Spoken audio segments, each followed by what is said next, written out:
사안을 자백하는 취지로 찬성하자는 제안을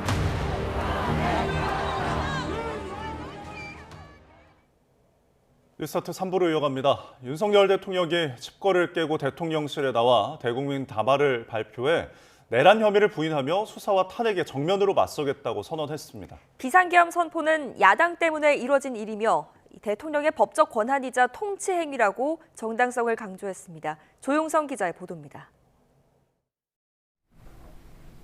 지난 7일 담화 발표 이후 한남동 관저에 머물러 온 윤석열 대통령. 닷새 만에 대통령실에 다시 나와 29분 분량의 대국민 담화를 발표했습니다. 윤 대통령은 담화에서 자유민주주의 헌정 질서의 붕괴를 막고 국가 기능을 정상화하기 위해 계엄을 선포했다고 밝혔습니다. 국민들에게 망국의 위기 상황을 알려드려 헌정 질서와 국헌을 지키고 회복하기 위한 것입니다. 이어 계엄은 사명권, 외교권과 마찬가지로 사법심사의 대상이 되지 않는 통치행위라며 내란 혐의를 부인했습니다. 도대체 2시간짜리 내란이라는 것이 있습니까? 질서 유지를 위해 소수의 병력을 잠시 투입한 것이 폭동이란 말입니까? 그러면서 계엄 선포 이유를 야당 탓으로 돌렸습니다. 윤 대통령은 야당의 의회 독재와 폭거로 국정이 마비된 상황을 국가 기능 붕괴 상태로 판단해 계엄령을 발동했다고 말했습니다. 수사와 탄핵에는 정면으로 맞서겠다고 선언했습니다. 탄핵하든 수사하든 저는 이에 당당히 맞설 것입니다. 법적, 정치적 책임 문제를 회피하지 않겠다고 이미 말씀드린 바 있습니다. 윤 대통령은 특전사령관 등이 증언한 국회의원 체포 지시 등에 대해서는 별도의 해명을 내놓지 않았고 국민에 대한 사과도 담화 말미에 짧게 언급했습니다. 야당에 대해서는 광란의 칼춤을 추고 헌정 질서를 파괴하는 괴물이라고 표현하는 등 극단적 감정을 드러냈습니다. 이번 담화는 방송을 채 10분도 남기지 않은 상태에서 언론에 고지됐으며 윤 대통령은 담화 녹화 후 곧바로 관저로 복귀했습니다. 윤 대통령은 이어 국무회의를 통과한 법률안과 시행령 등 40여 개의 안건을 제거했습니다. 임기와 국정안정을 여당에 일임하겠다는 약속을 무색하게 한 이번 담화는 국회 탄핵안 재표결에도 결정적인 영향을 미칠 것으로 보입니다. YTN 조용성입니다. 윤석열 대통령은 거대 야당의 반국가 행위를 알리려고 경고성 계엄을 선포했을 뿐 국회 기능을 마비시키려는 의도는 없었다고 항변했습니다. 하지만 앞서 군에서는 대통령이 직접 의원들을 끌어내리고 지시했다거나 체포조가 운용됐다는 증언이 잇따랐습니다. 누가 거짓말을 하고 있는 걸까요? 안윤학 기자입니다. 윤 대통령은 계엄 선포 당시 국회에 군을 투입한 목적이 질서 유지였다고 주장했습니다. 비무장 병력을 소규모로 투입했다며 국회 장악 의도가 없었다는 겁니다. 300명 미만의 실무장하지 않은 병력으로 그 넓은 국회 공간을 상당 기간 장악할 수 없는 것입니다. 하지만 지금까지 공개된 군인들의 증언은 과연 질서 유지가 목적이었는지 의심케 하는 대목이 적지 않은 게 사실입니다. 여야 대표와 국회의장을 포함한 정치인 14명 체포조가 있었다거나 제가 예인영 사령관으로부터 직접 지시를 받았습니다. B1 벙커 안에 구금할 수 있는 시설이 있는지 확인하라고. 국회 본회의장 문을 부수고 의원들을 끌어내라고 대통령이 직접 지시했다는 폭로도 나왔습니다. 의결 정족수가 아직 다 안 채워진 것 같다. 빨리 문을 부수고 들어가서 안에 있는 인원들을 끄집어내라. 실제 이루어지진 않았지만 테이저건과 공포탄 사용 지시가 상부에서 전파됐다는 의혹도 제기됐습니다. 공포탄, 테이저 이런 내용들이 그대로 막 사용하고 하는 것처럼 전파가 됐는데 지시받는 내용들이 그대로 이 마이크 방송을 전파가 돼서 무엇보다 계엄사령부 포고령은 국회와 정당의 활동을 금지하는 게 1호였습니다. 윤 대통령은 계엄 당시 국회 관계자의 경내 출입을 막으라고 지시한 적이 없다고 했지만 당시 국회의장을 포함해 수많은 의원은 담을 넘어야 본회의장에 들어갈 수 있었습니다. 또 비상계엄 선포 직전까지 오직 김용현 전 국방부 장관과만 논의했다고 했지만 특전사와 방첩사 소속 주요 부대는 최소 이틀 전부터 비상대기 상태에 있었던 것으로 나타났습니다. YTN 안윤학입니다. 비상계엄 선포 직후 군이 경찰의 위치 추적을 요구했던 명단에 더불어민주당 이재명 대표 1심 재판에서 무죄를 선고한 현직 판사까지 포함돼 있던 것으로 확인이 됐습니다. YTN 취재 결과 조지호 경찰청장은 최근 국가수사본부 특별수사단 조사 과정에서 계엄 선포 직후 여인영 방첩 사령관에게서 15명가량에 대한 위치 추적을 요청받았는데 이 가운데 김동현이라는 이름이 있었다고 진술했습니다. 이에 조 청장이 생소한 이름이어서 누구냐고 묻자 여 사령관은 이재명 대표의 위증교사 혐의 무죄를 선고한 판사라는 답변을 한 것으로 전해졌습니다. 12.3 계엄 사태 당시 선거관리위원회 계엄군을 보낸 것이 전산 시스템을 점검하기 위해서였던 윤 대통령의 주장에 선관위가 강하게 반발했습니다. 윤 대통령의 발언은 자신이 당선된 선거 시스템에 대한 자기 부정이라며 계엄군의 선관위 탈취 시도는 위헌, 위법임이 명백하게 드러났다고 비판했습니다. 홍민기 기자입니다. 윤 대통령은 비상계엄을 선포한 이유를 두고 차마 밝히지 못했던 일이 더 있다며 국가정보원의 선거관리위원회 점검 결과를 언급했습니다. 전산 시스템은 해킹에 취약했고 비밀번호도 단순한 수준이었다는 겁니다. 얼마든지 데이터 조작이 가능하였고 방화벽도 사실상 없는 것이나 마찬가지였습니다. 헌법기관임을 내세워 점검을 거부하는 데다 압수수색도 어려워 계엄을 선포해 국방부 장관에게 시스템 점검을 지시했다는 주장입니다. 실제 지난 3일 계엄 선포 직후 군 정보사령부 요원들은 과천 중앙선관위 전산실로 침입해 서버 사진을 촬영해 갔습니다. 윤 대통령은 국민이 어떻게 선거 결과를 신뢰할 수 있겠느냐 반문하기도 했는데 담화에서 직접 언급하진 않았지만 이른바 부정선거 의혹에 대한 자신의 신념을 명확히 드러낸 대목으로 해석됩니다. 하지만 헌법기관인 선관위는 행정사법기관만을 대상으로 하는 계엄법 대상에 해당하지 않는 만큼 윤 대통령의 주장은 법 위반이란 지적이 나옵니다. 선관위도 강하게 반발했습니다. 이번 담화를 통해 계엄군의 선관위 서버 탈취 시도는 위헌 위법이란 점이 명백히 드러났다며 강한 부정선거 의심은 윤 대통령 자신이 당선된 선거 시스템에 대한 자기 부정과 다름없다고 비판했습니다. 국정원 등 기관 협조로 보안 강화를 마쳤고 무엇보다 참관인과 선거인 등 수많은 사람의 눈을 모두 속여야 하는 부정선거는 불가능하다고 강조했습니다. 선관위를 방문한 야당 의원들도 윤 대통령이 언급한 문제는 이미 수십억 원이 투입돼 개선된 내용이라는 답변을 받았다고 설명했습니다. 실현 가능성도 없고 거의 괴담에 가까운 논리에 근거해서 이 계엄령이 시작됐다. 선관위는 그간 부정선거 의혹이 수차례 제기됐지만 모두 근거가 없다는 것이 판결로 확인됐다며 이번 계엄 사태도 관계 당국이 진실을 규명하고 법적 조치를 해달라고 촉구했습니다. YTN 홍민기입니다. 윤석열 대통령은 대국민 담화문 곳곳에서 비상계엄의 정당성을 강조하면서 내란죄를 부인했습니다. 향후 수사에서도 중요 쟁점이 될 텐데요. 신지원 기자가 미리 짚어봤습니다. 이번 대국민 담화문은 야권의 탄핵과 검경의 수사 대상으로 지목된 윤석열 대통령의 반박문으로도 풀이됩니다. 대통령은 우선 김용현 전 국방부 장관에게 중앙선거관리위원회 전산 시스템을 점검하도록 지시하고 계엄령 발령 직후 병력 이동을 지시했다는 사실관계는 인정했습니다. 다만 국헌 문란 목적이 아니고 소수 병력을 잠시 투입했을 뿐이라며 폭동 수준의 집단 행동은 아니라고 밝혔습니다. 내란죄의 성립 요건, 목적과 수단을 모두 부인한 셈입니다. 만일 국회 기능을 마비시키려 했다면 평일이 아닌 주말을 기해서 계엄을 발동했을 것입니다.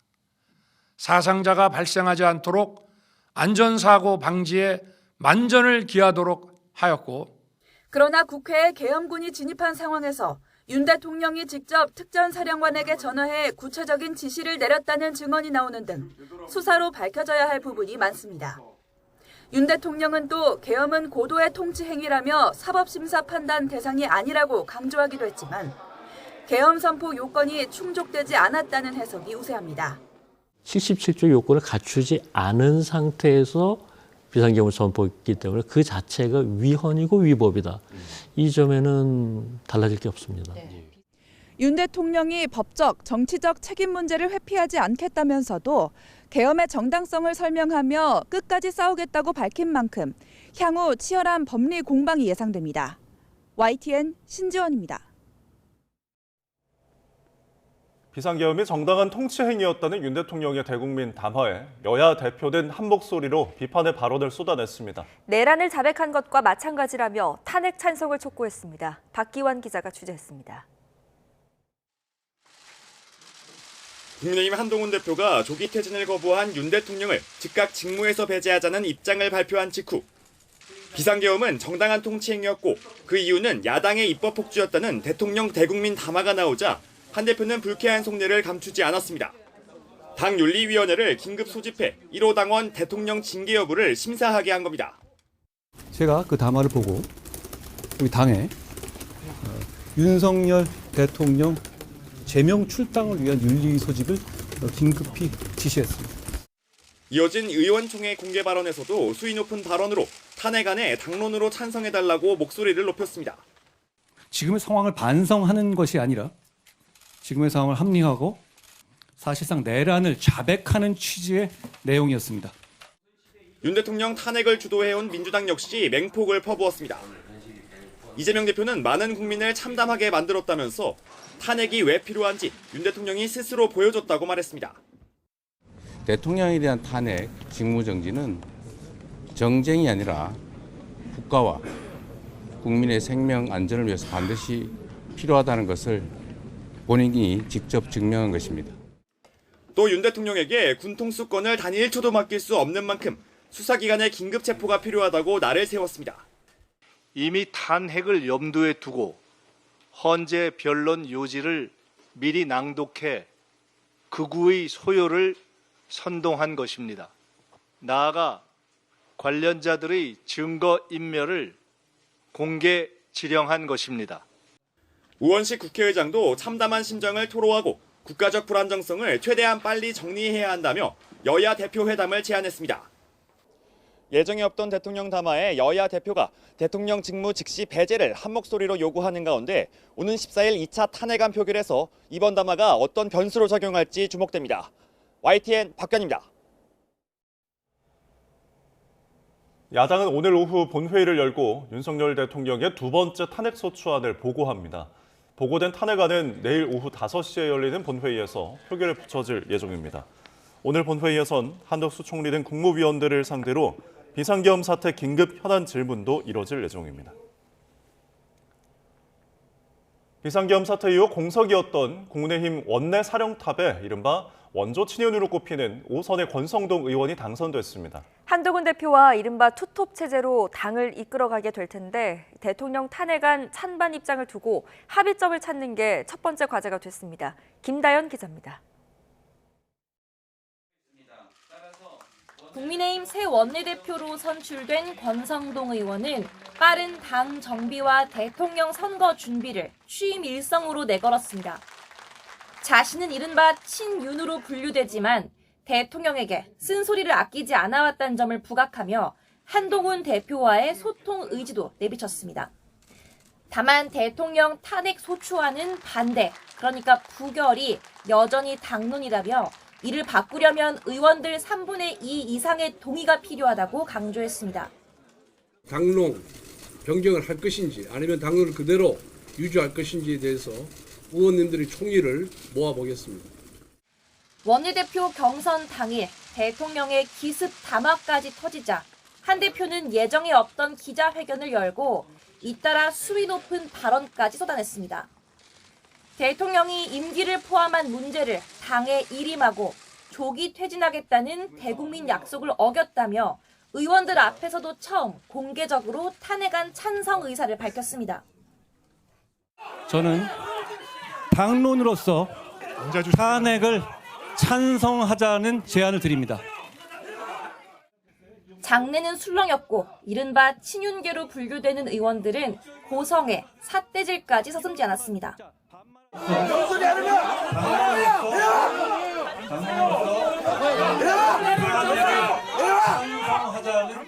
이철규 의원님 말씀하세요. 뭐라고요? 강명구 의원 말씀하세요. 대표님 개인의 이 자격으로 이 자리에 선 것이 아니라 변명만 늘어났다는 평가가 여권에서조차 나오는 대통령 담화를 계기로 당내에선 탄핵안 소신 투표를 주장하는 목소리가 높아진 것도 사실입니다. 다만 박근혜 전 대통령 사례를 반면 교사 삼아 탄핵만큼은 막아야 한다는 쪽의 입장도 확고한 만큼 추가 의원총회에서 어떤 결론이 나든 내분 양상은 당분간 계속되리란 전망입니다. YTN 김다현입니다. 더불어민주당은 국민의힘 한동훈 대표가 윤석열 대통령 탄핵에 찬성한다는 입장을 밝힌 것을 두고 질서 있는 퇴진을 운운한 대국민 사기부터 사과하라고 촉구했습니다. 조승래 수석대변인은 최고위원회의 뒤 기자들을 만나 한 대표는 윤 대통령이 퇴진 여부를 여당에 일임한 것처럼 이야기했다며 이같이 지적했습니다. 이어 현재 국면을 수습하기 위해 여당이 어떤 태도를 취해야 할지 이전처럼 오락가락하지 말고 분명한 입장을 정하길 바란다고 요구했습니다.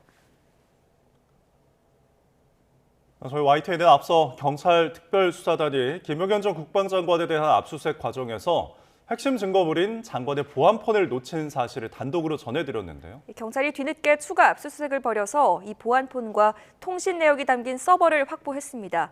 계엄 모의 정황을 확인하는 데 중요한 단서가 될 것으로 보입니다. 부장원 기자입니다. 경찰 특별수사단이 비상계엄 사태 전후 김용현 전 장관이 사용했던 보안폰과 관련 서버에 대한 압수수색을 벌였습니다. 지난 8일 장관 집무실과 공간 등을 압수수색했지만 뒤늦게 보안폰을 놓쳤다는 사실을 안 뒤 나흘 만에 다시 확보에 나선 겁니다. 전 장관 보안폰 압수수색 목록에 들어 있습니까? 경찰이 왔을 때는 압수수색 목록이 없었습니다. 도청방지 프로그램이 설치된 안보전화인 보안폰과 관련 통신 내역이 담긴 서버는 비상계엄 당시 김 전 장관이 누구와 언제 얼마나 통화했는지를 확인하도록 해 수사의 기초 단서가 될 수 있는 핵심 증거물로 꼽힙니다. 핵심 피의자들이 진술한 내용을 입증하는 데도 중요한 근거 자료가 될 수 있습니다. 지난 5일 김 전 장관이 면직된 뒤 장관 보안폰은 국방부에, 서버는 수도방위사령부에 남아 있었는데 경찰은 국방부 조사본부와 공조해 보안폰을 확보하고 서버에 대한 포렌식도 진행했습니다. 전화기 자체에는 기록이 남지 않기 때문에 관련 서버에 담긴 통신 내역이 중요합니다. 보안폰은 전체 서버 자체를 압수해야 합니다. 폰 자체엔 기록도 안 남고 전화번호도 암호화돼서 확인의 의미가 없는 걸로 알고 있습니다. 경찰 특수단은 자료를 분석해 김 전 장관과 윤 대통령의 통화 기록은 물론 군내 명령 전달 과정 등 계엄 모의 정황을 확인할 것으로 보입니다. YTN 부장원입니다. 비상계엄 사건을 수사 중인 검찰이 조경 보건복지부 장관을 소환했습니다. 계엄 선포 직전 진행된 국무회의 과정을 조사하기 위해 다른 국무위원들로도 수사가 확대될 것으로 보입니다. 이경국 기자입니다. 비상계엄 선포를 막지 못했다며 국회에 나온 국무위원들은 함께 고개를 숙여 사과했습니다.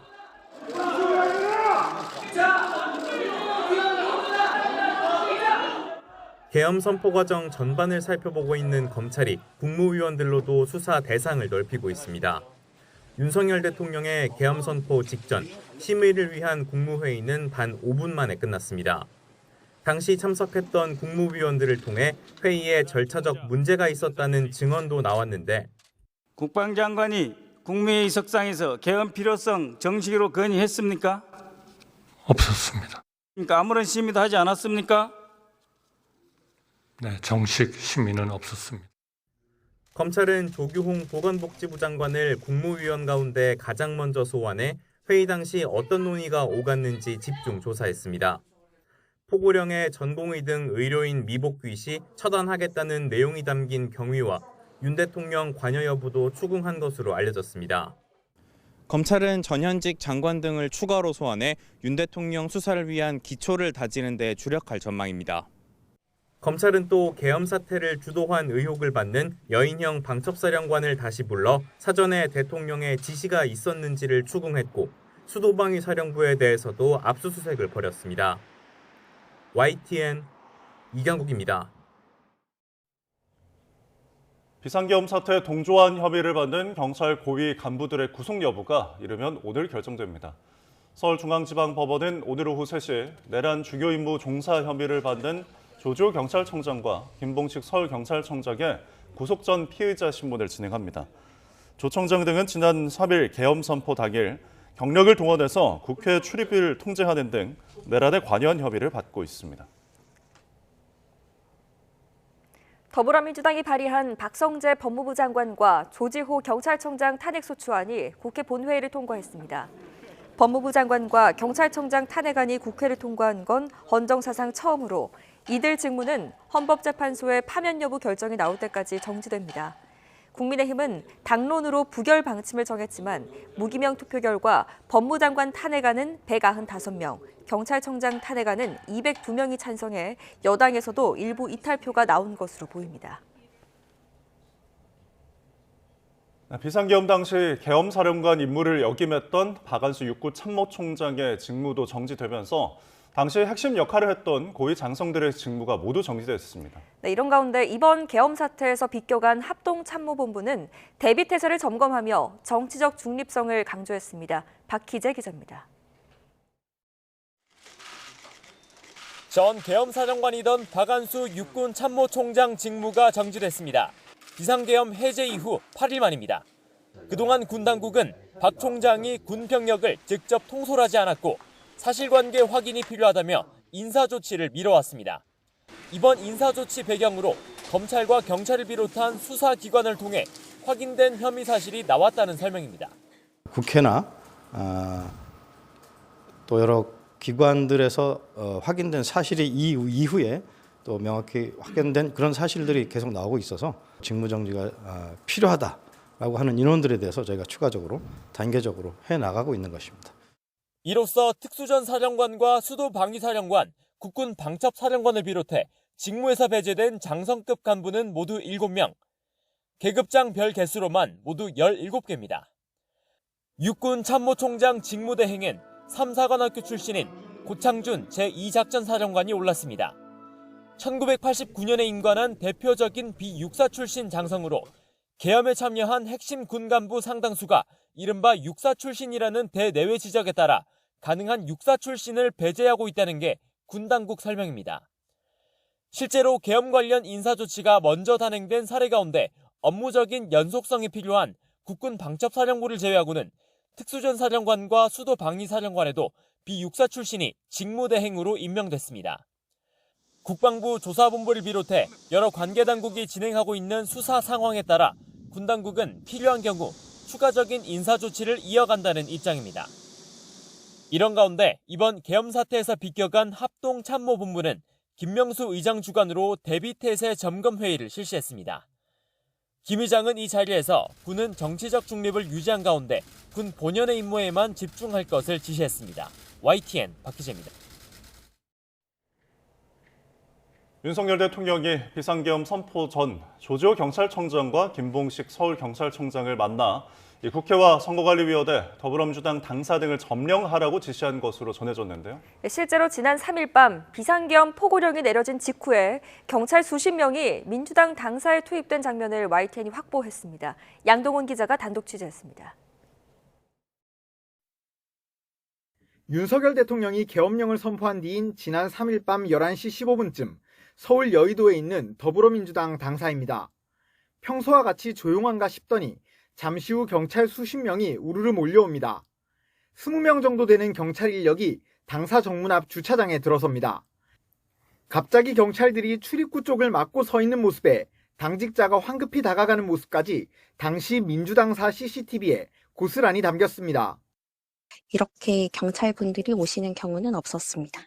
저희도 되게 이례적이다라고는 보고 있어요. 계엄사령관의 포고령이 내려진 지 15분 만에 몰려온 경찰은 30여 분 동안 당사 앞에 머물렀습니다. YTN 취재 결과 당시 경찰은 추경호 원내대표 지시에 따라 의원들이 모여있던 국민의힘 당사에는 출동하지 않았던 것으로 확인됐습니다. 계엄 선포 전 윤석열 대통령이 조지호 경찰청장, 김봉식 서울경찰청장에게 장악을 지시한 대상 중 민주당사도 포함된 것으로 알려진 가운데 경찰이 이에 따라 움직였는지 의심되는 상황입니다. 경찰특별수사단은 당시 경찰 인력이 민주당사로 출동한 이유 등을 확인하기 위해 조사하고 있다고 밝혔습니다.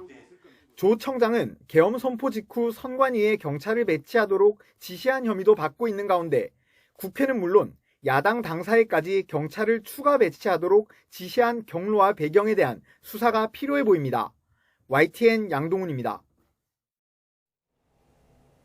대대외 경제 불확실성이 커지자 기획재정부가 각 부처의 연말 행사를 예정대로 진행하고 내년 초부터 예산을 신속하게 집행할 수 있도록 미리 준비할 것을 당부했습니다. 김윤상 기재부 2차관은 관계부처 합동 재정집행 점검회의를 열고 중앙부처와 지자체, 교육청, 공공기관은 당초 계획대로 예산을 집행하고 연말 회의나 행사도 예정대로 진행해서 내수의 회복에 버팀목이 되어달라고 강조했습니다. 또 연말까지 내년도 예산에 대한 세부 집행 계획을 세우고 사전 절차를 조속하게 이행해서 내년 초부터 예산이 신속히 집행돼 경기 회복에 도움이 될 수 있도록 노력해달라고 당부했습니다. 정부는 정치적 상황이 경제에 미치는 영향을 최소화하기 위해 방한 관광을 지원하고 소상공인 피해 정책 대응반도 본격 운영하기로 했습니다. 정부는 어제 정부 서울청사에서 김범석 기획재정부 1차관 주재로 2차 경제금융상황 점검 TF 회의를 열고 이 같은 대응 방안을 논의했습니다. 정부는 해외의 방한 관광이 안전하다는 메시지를 전파하고 문체부를 중심으로 민관 합동 관광 상황반을 운영해 방한 관광을 지원하기로 했습니다. 또 중기부 등 관계부처 합동 소상공인 생업피해 정책 대응반을 본격 가동해 현장 애로 접수 등 소상공인의 부담을 완화해 나가기로 했습니다.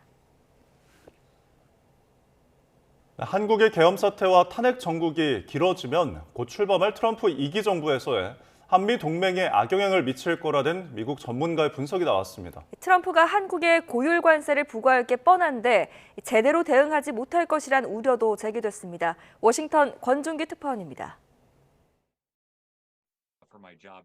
최근 트럼프 당선인의 전직 참모들을 만난 빅터차 전략국제문제연구소 한국석좌. 트럼프 취임 100일이 아닌 100시간 만에 한국에 영향을 미칠 수많은 정책이 발표될 거라고 들었다고 말했습니다.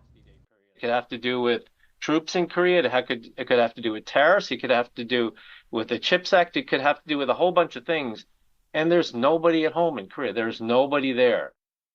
특히 트럼프의 보편 관세 공약과 한국의 대미무역 흑자 조합은 10% 이상 관세 부과가 확실하다고 내다봤습니다. 그런데도 트럼프와 대화할 지도자가 없는 혼란이 여름까지 이어질지 모른다며 한국의 최악의 시나리오가 될 거라고 평가했습니다. So there's this tariff. So everybody goes to Mar-a-Lago or to the White House and then tries to cut a deal, right? Tries to cut a separate deal. And there is nobody in Korea who will be able to do that. So 미국 국가정보위원회 출신인 시드 사일러는 야당이 정권을 잡으면 한미일 협력이 어려워지고 대북 관계에서 중재자 역할을 또 시도할 수 있다고 전망했습니다. 그럴 경우 트럼프가 주한미군 철수를 고려할 수 있다고 경고했습니다. We've got a new government in Seoul that really is lukewarm to the United States, thinks they should be engaging North Korea. Why are we still there? Again, that's worst case scenarioing it. 워싱턴 싱크탱크인 스팀슨 센터는 윤석열 정부는 이미 식물 상태라며 이 상태가 길어질수록 한국의 내정과 외교 문제의 불확실성이 가중될 것으로 내다봤습니다. 미국 외교 전문지 더 디플로맷은 윤 대통령의 계엄령이 아무리 짧았더라도 한미동맹의 토대인 민주주의를 훼손했다고 비판했습니다. 특히 윤 대통령이 북한 위협을 국내 정치 목적으로 이용한 건 원치 않는 분쟁에 엮이는 걸 가장 경계하는 미국의 두려움을 재점화했다고 지적했습니다. 워싱턴에서 YTN 권준기입니다. 네, 우리나라와 호주의 공동 주최로 오늘 서울에서 열릴 예정이던 2024 인도태평양 고위급 포럼이 국내 정세를 이유로 연기됐습니다. 외교부 당국자는 재반 사정을 감안해 인태 고위급 포럼 개최를 연기하기로 했다고 말해 최근 비상계엄 사태와 대통령 탄핵 정국이 영향을 미쳤음을 시사했습니다.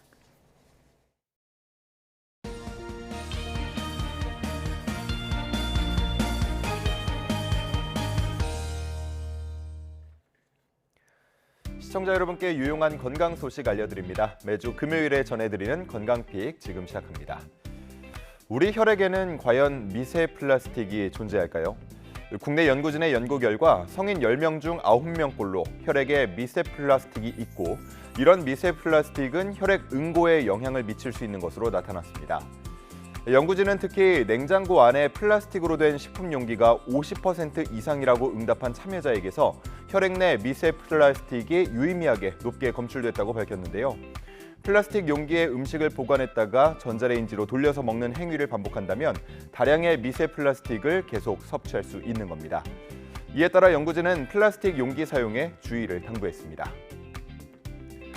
어느덧 12월의 절반을 향해 가고 있습니다. 올해도 이제 얼마 남지 않았는데요.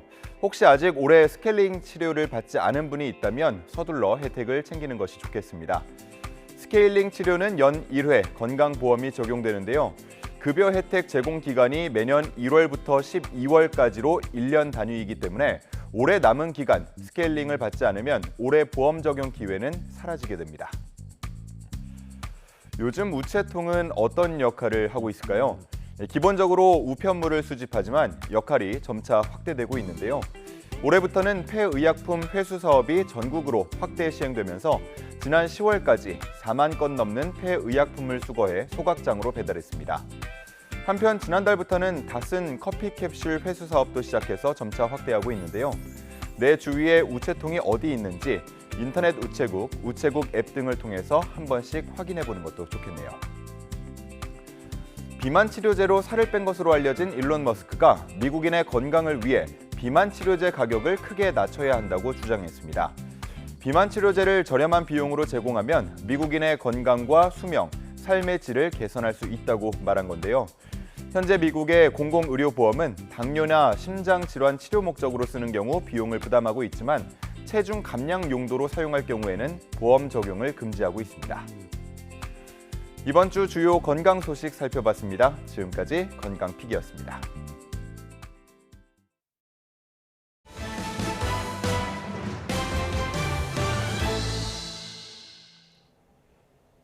자녀 입시 비리 혐의 등으로 기소된 조국혁신당 조국 전 대표에게 징역 2년의 실형이 확정됐습니다. 5년 동안 피선거권을 잃게 된 조 대표는 조만간 구속 수감됩니다. 김철희 기자입니다. 대한민국을 뜨겁게 달궜던 조국 대표의 입시 비리 감찰 무마 사건. 기소부터 대법원 판단까지 5년이라는 세월이 필요했지만 마지막 주문 낭독에는 1분도 채 걸리지 않았습니다. 상고를 모두 기각한다고 밝힌 뒤 바로 법정을 떠난 대법관들은 대부분 혐의를 유죄로 인정한 항소심 판단을 그대로 유지했습니다. 조 대표가 자녀 입시 비리에 가담했다는 의혹뿐 아니라 청와대 민정수석 시절 특별감찰반 감찰을 중단시킨 혐의까지 유죄로 판단한 겁니다. 다만 함께 제기됐던 사모펀드 관련 혐의는 대부분 무죄로 결론이 났습니다. 선고 뒤 조 대표는 대법원 선고를 겸허히 받아들인다고 밝혔습니다. 법과 원칙을 지키는 시민으로서 책임을 다하겠습니다. 저는 잠깐 멈춥니다. 그러나 이는 결코 조국혁신당의 후퇴를 의미하지는 않습니다. 불구속 상태에서 재판을 받았던 조 대표는 징역 2년의 실형이 확정된 만큼 곧 수용 생활을 하게 됩니다.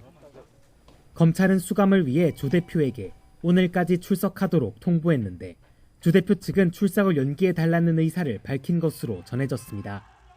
지침상 3일 정도까지는 일정을 미룰 수 있는 만큼 다음 주까지는 조 대표에게 시간이 주어질 가능성이 큽니다. 이번 판결로 의원직을 잃게 된 조 대표는 앞으로 5년 동안 선거에도 나설 수 없습니다. 이에 따라 다음 대선 출마도 사실상 불가능해졌습니다.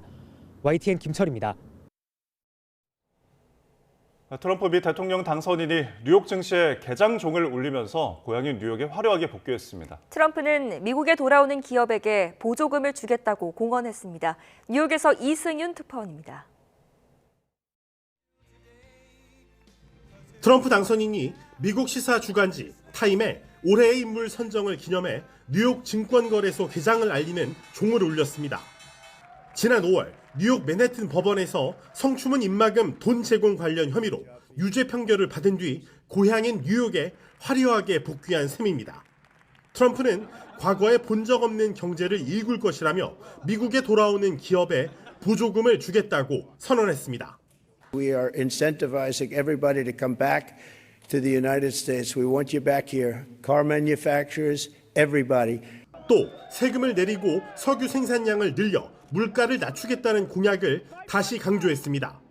And we have one product that nobody has really to the extent that we do. It's called oil and gas. 이런 가운데 소비자 물가에 영향을 주는 11월 미국의 생산자 물가 지수는 전문가 전망치 0.2%보다 높은 0.4%의 상승률을 기록했습니다. 전년 동기 대비로는 3% 올라 1년 9개월 만에 가장 높았습니다.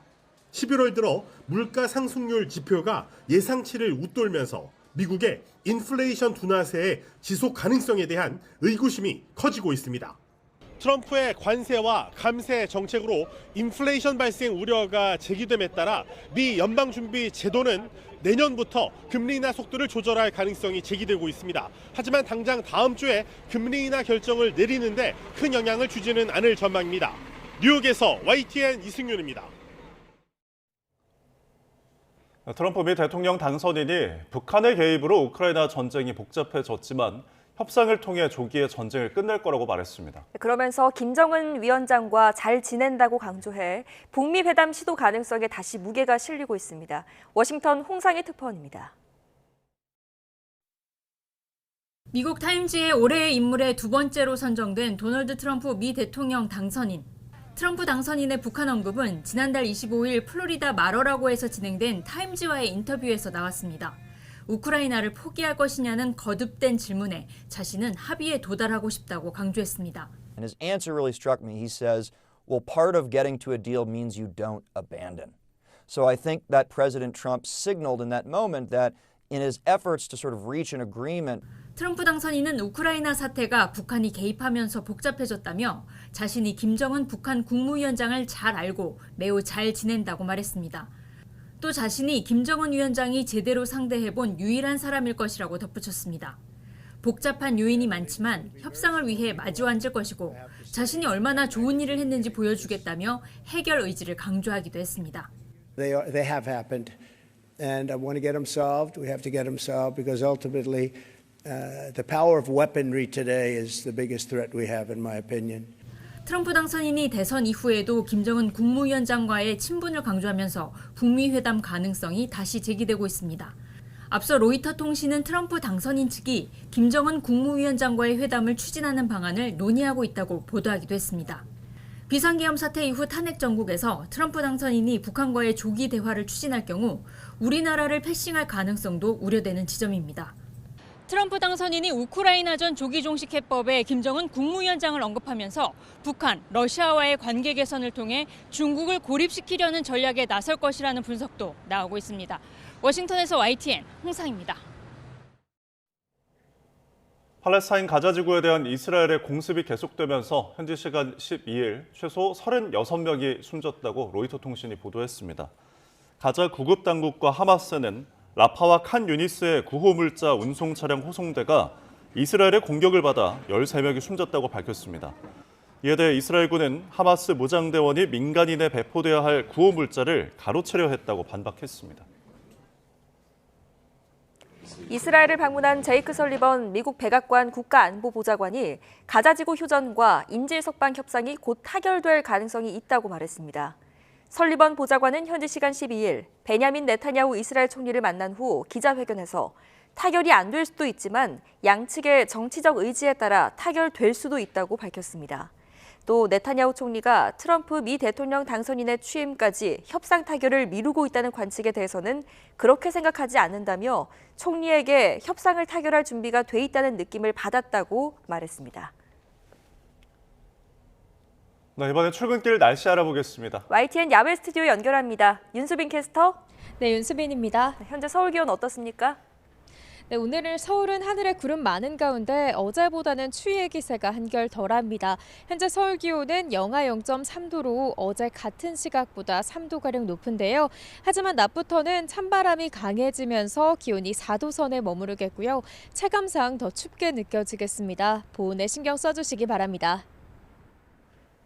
오늘 곳곳에 비나 눈 예보가 있다고요?